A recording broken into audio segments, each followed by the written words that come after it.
Royal Challengers Bengaluru IPL play off യോഗ്യത നേടി. നിർണായക മത്സരത്തിൽ ചെന്നൈ സൂപ്പർ കിങ്സിന് 27 റൺസിനാണ് തോൽപ്പിച്ചത്.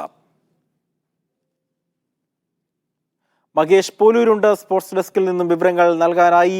മഹേഷ്, നിലവിലെ ചാമ്പ്യന്മാരെ തോൽപ്പിച്ചുകൊണ്ടാണ് RCB പ്ലേ ഓഫിൽ എത്തിയിരിക്കുന്നത് എന്ന് ഏറ്റവും എടുത്തു പറയേണ്ടതിരിക്കുന്നു. എന്താണ് ഈ കളിയുടെ കൂടുതൽ വിശദാംശങ്ങൾ? അജി പറഞ്ഞതുപോലെ ഒരു ഫൈനൽ മത്സരത്തിന് സമാനമായ ഒരു ലീഗ് റൗണ്ട് മത്സരമാണ് ഇന്ന് നടന്നത്. ഇരു ടീമുകൾക്കും നിർണായകമായിരുന്നു. അതായത് ആദ്യം ബാറ്റ് ചെയ്ത റോയൽ ചലഞ്ചേഴ്സ് ബംഗളൂരു 218 റൺസ് നേടി.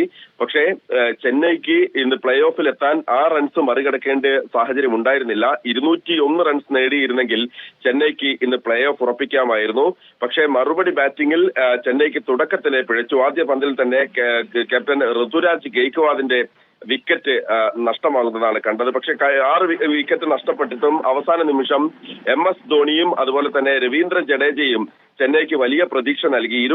രണ്ടുപേരും ചേർന്ന് 60 റൺസിന്റെ കൂട്ടുകെട്ടാണ് പടുത്തുയർത്തിയത്. അതും കേവലം 4 ഓവറിൽ 60 റൺസ് ഇരുവരും ചേർന്ന് അടിച്ചുകൂട്ടി. അവസാന ഓവറിൽ ജയിക്കാൻ വേണ്ടിയിരുന്നത് അവസാന ഓവറിൽ 201 റൺസ് എന്ന ആ റൺസ് മറികടക്കാൻ വേണ്ടിയിരുന്നത് 17 റൺസ് ആയിരുന്നു. യാഷ് ദയാലിന്റെ ആദ്യ പന്ത് MS ധോണി ചിന്നസ്വാമി സ്റ്റേഡിയത്തിന്റെ പുറത്തേക്ക് അടിച്ച് ഒരു സിക്സർ നേടി. പക്ഷെ രണ്ടാമത്തെ പന്തിൽ ഒരു സ്ലോവർ എറിഞ്ഞ് ധോണിയെ ദയാൽ പുറത്താക്കി. അതോടുകൂടിയാണ് ചെന്നൈയുടെ പ്രതീക്ഷകൾ അസ്തമിച്ചത്.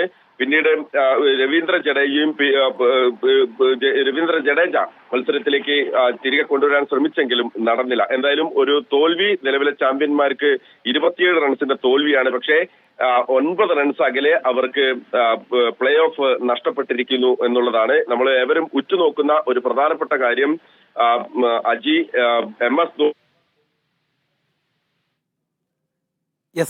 MS ധോണി അദ്ദേഹത്തിന്റെ വിരമിക്കൽ പ്രഖ്യാപനം ഉണ്ടാകുമോ എന്നുള്ളതാണ് എവരും ഉറ്റുനോക്കുന്നത്. അത് പ്രതീക്ഷിച്ചിരുന്നതുമാണ്. അത് ഉണ്ടാകുമോ എന്നുള്ളതാണ് ഇനി കാത്തിരുന്ന് അറിയേണ്ടത്. മഹേഷ് പോലൂരാണ് വിവരങ്ങൾ നൽകിയത് സ്പോർട്സ് ഡെസ്കിൽ നിന്നും.